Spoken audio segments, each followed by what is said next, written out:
सबको जय मसीह की। आप सबका स्वागत है एल एलियन बाइबल की शिक्षाओं में। यीशु मसीह का प्रकाशित वाक्य जो उसे परमेश्वर ने इसलिए दिया कि अपने दासों को वे बातें जिनका शीघ्र होना अवश्य है दिखाए, और उसने अपने स्वर्गदूत को भेजकर उसके द्वारा अपने दास यूहन्ना को बताया, जिसने परमेश्वर के वचन और यीशु मसीह की गवाही अर्थात जो कुछ उसने देखा था उसकी गवाही दी। धन्य है वे जो इस भविष्यवाणी के वचन को पढ़ता है और वे जो सुनते हैं और उसमें लिखी हुई बातों को मानते हैं, क्योंकि समय निकट है।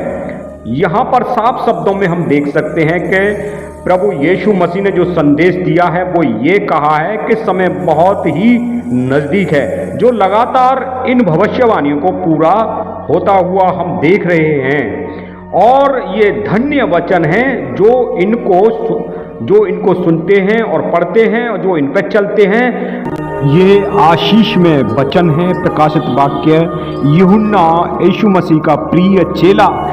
अंत समय के इन वचनों के ऊपर हमें ध्यान देना चाहिए। हम लगातार प्रकाशित वाक्य पर अध्ययन करते रहेंगे, इस पर ध्यान केंद्रित करते रहेंगे। आप लगातार इन वीडियो को देखोगे तो प्रकाशित वाक्य का प्रकाशन एक अद्भुत तरीके से प्रभु आपको समझाएगा। हम देखते हैं प्रकाशित वाक्य 6 और 9 को। और जब उसने 5वीं मोहर खोली तो मैंने वेदी के नीचे उनके प्राणों को देखा, जो परमेश्वर के वचन के कारण और उस गवाही के कारण जो उन्होंने दी थी वध किए गए थे। एक व्यक्ति विशेष पूर्ण हैं जो सीधे परमेश्वर के पवित्र मंदिर में प्रवेश जाते हैं। महापवित्र स्थान में परमेश्वर विराजमान है, अगम्य ज्योति में वहाँ कोई नहीं जा सकता।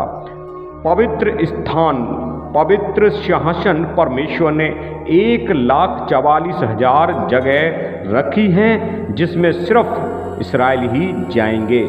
जब तक ये गिनती पूरी नहीं होगी प्रभु यीशु मसीह नहीं आएंगे। किसी को ऐसा लग सकता है कि प्रभु परमेश्वर इस्राएलियों का ही परमेश्वर है, तो ऐसा नहीं है। परमेश्वर न्यायी है। परमेश्वर ने 1,44,000 विश्वासियों के लिए भी जगह तैयार रखी है, उसमें आप जा सकते हैं। उसके लिए वह विशेष व्यक्ति बनना पड़ेगा जो परमेश्वर आपसे चाहते हैं, विशेष व्यक्ति। और वे सिंहासन के सामने और चारों प्राणियों और प्राचीन के सामने मानो यह नया गीत गा रहे थे, और उनको 1,44,000 जनों को छोड़ जो पृथ्वी पर से मोल लिए गए थे, कोई भी यह गीत नहीं गा सकता था। परमेश्वर ने 1,44,000 इस्राएली लोगों में से लेने हैं और 1,44,000 उन विश्वासियों में से लेने हैं जो प्रकाशित वाक्य 14:1 में। फिर मैंने दृष्टि की और देखो वह मेमना सिय्योन पहाड़ पर खड़ा है और उसके साथ 1,44,000 जन हैं, जिनके माथे पर उसका और उसके पिता का नाम लिखा हुआ है। ये वे हैं जो स्त्रियों के साथ अशुद्ध नहीं हुए पर कुंवारे हैं। ये वही हैं कि जहाँ कहीं मेमना जाता है वे उसके पीछे हो लेते हैं। परमेश्वर के निमित्त पहले फल होने के लिए मनुष्यों में से मोल लिए गए हैं। ये वो व्यक्ति हैं 1,44,000 जिसकी क्वालिटी हमने यहाँ पे देखी कि इन्होंने स्त्रियों के साथ अशुद्ध नहीं किया और ये कुंवारे हैं और इन्होंने ये निर्दोष हैं और इन्होंने कभी भी झूठ नहीं बोला। ये परमेश्वर के निमित्त पहले फल होंगे जो कि विश्वासी होंगे। और इस्राएली लोग हम जानते हैं कि जो पहले हमने देखा है प्रकाशित वाक्य अध्याय 6 और आयत 9 में, तो इनकी गिनती होगी जो वेदी के नीचे हैं, जो परमेश्वर से चिल्ला रहे हैं कि हे स्वामी तू हमारा बदला कब लेगा।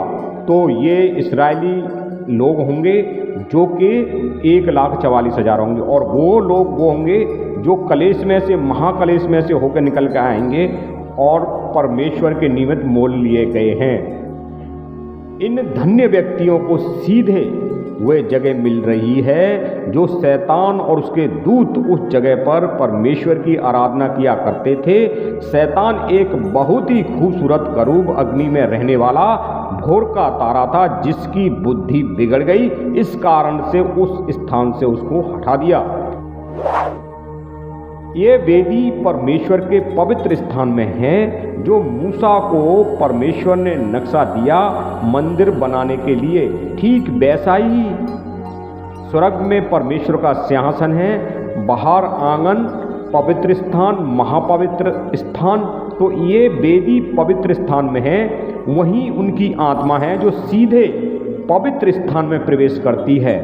क्योंकि जो परमेश्वर ने मूसा को जो नक्शा दिया था उसमें आंगन और पवित्र स्थान और महापवित्र स्थान था, जिसमें वो लोग जाया करते थे महापवित्र स्थान में जो महायाजक हुआ करते थे और याजक हुआ करते थे, वो पवित्र स्थान में जाया करते थे। इस तरीके का वहाँ का एक नक्शा प्रभु ने दिया था। अब सीधा महापवित्र स्थान में सिर्फ यीशु जाएंगे और पवित्र स्थान में जो याजक थे जो यीशु के साथ चलेंगे वो आ गए हैं। फिर हम पढ़ते हैं, और उन्होंने बड़े शब्द से पुकार कर कहा, हे स्वामी, हे पवित्र और सत्य, तू कब तक न्याय ना करेगा और पृथ्वी के रहने वालों से हमारे लहू का पलटा कब तक ना लेगा। परमेश्वर ने शांति देने के साथ कार्रवाई शुरू करता है पृथ्वी पर। ये कार्रवाई शैतान के साथ हो रही है। पृथ्वी पर के लोगों से कैसे बदला लिया जाएगा, क्योंकि जिन व्यक्तियों ने उनकी हत्या की है वे तो मर गए होंगे उस समय तक जब परमेश्वर से अपनी हत्या के विषय में न्याय मांग रहे थे। तो इनका न्याय तो जब ही होगा जब सबका न्याय होगा। तो यहाँ पर एक रहस्य यही है कि वो चिल्ला रहे हैं लेकिन उस न्याय के लिए कि परमेश्वर आप कब आएंगे। और उनमें से हर एक को श्वेत वस्त्र दिया गया और उनसे कहा गया कि और थोड़ी देर तक विश्राम करो, तब तक कि तुम्हारे संगी दास और भाई जो तुम्हारी नाई बद होने वाले हैं उनकी भी गिनती पूरी ना हो ले। तो यहाँ पर जब तक ये गिनती पूरी नहीं होगी यीशु मसीह नहीं आएंगे। अब हम देखते हैं कि ये श्वेत वस्त्र क्या हैं। तो यहाँ पे प्रकाशित वाक्य 19:8 में लिखा हुआ है, और उसको शुद्ध और चमकदार महीन मलमल पहनने का अधिकार दिया गया, क्योंकि उस महीन मलमल का अर्थ पवित्र लोगों के धर्म के कार्य हैं। फिर हम 14 में देखते हैं, और स्वर्ग की सेना श्वेत घोड़ों पर सवार और श्वेत और शुद्ध मलमल पहने हुए उसके पीछे पीछे हैं। तो यहाँ पर भी हम देखते हैं बस प्रकाशित वाक्य 22 और 14 में, बोले धन्य हैं वे जो अपने वस्त्र धो लेते हैं, क्योंकि उन्होंने जीवन के पेड़ के पास आने का अधिकार मिलेगा और वे फाटकों से होकर नगर में प्रवेश करेंगे। अब हम देखते हैं प्रकाशित वाक्य 7 वस्त्रों के विषय में। इस पर प्राचीनों में से एक ने मुझसे कहा, ये श्वेत वस्त्र पहने हुए कौन हैं और कहाँ से आए हैं। 14 में मैंने उससे कहा, हे स्वामी तू ही जानता है। उसने मुझसे कहा, ये वे हैं जो उस बड़े कलेश में से निकल कर आए हैं। उन्होंने अपने अपने वस्त्र मेमने के लहू में धोकर श्वेत किए हैं। मत्ती 24:21, क्योंकि उस समय ऐसा भारी कलेश होगा जैसा जगत की उत्पत्ति के आरंभ से अब तक ना हुआ, ऐसा कलेश। तो यीशु मसीह ने जो बताया था, यहाँ पे ऐसी आयतों को हम लेके आए हैं आपके सामने, जिससे आपको पता चले कि इतना भारी कलेश जो कि जगत की उत्पत्ति से नहीं हुआ, उस कलेश को सहने के बाद ये आए हैं। और वो कलेश यीशु मसीह कहते हैं, यदि वे घटाए ना जाते तो कोई भी प्राणी ना बचता, परंतु चुने हुओं के कारण वे दिन घटाए जाएंगे। इसी कारण वे परमेश्वर के सिंहासन के सामने और उसके मंदिर में दिन रात उसकी सेवा करते हैं, और जो सिंहासन पर बैठा है वह उनके ऊपर अपना तंबू तानेगा। अभी हमने इन चीज़ों को देख लिया है कि दो हिस्से में 1,44,000 लोग होंगे जिनको सीधा परमेश्वर के पवित्र स्थान में प्रवेश मिलेगा। और विश्वासियों में से 1,44,000 होंगे और 1,44,000 इस्राएलियों में से होंगे। आप इन शर्तों को पूरा कर सकते हैं परमेश्वर की, और आप भी जा सकते हैं कि परमेश्वर न्यायी हैं।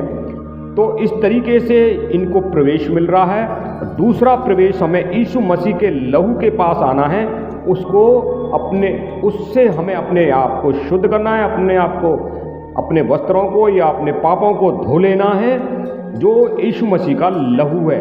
उसके द्वारा फिर हमें स्वर्ग में प्रवेश करने का मौका मिलेगा। यहाँ पर भी उस भीड़ को परमेश्वर के मंदिर में कार्य करने का मौका मिलेगा, ऐसा हम बाइबल में पढ़ते हैं। यदि कोई और हो तो आप कमेंट करके आप बता सकते हैं कि इस चीज़ के विषय में हम ज़रूर बताएं।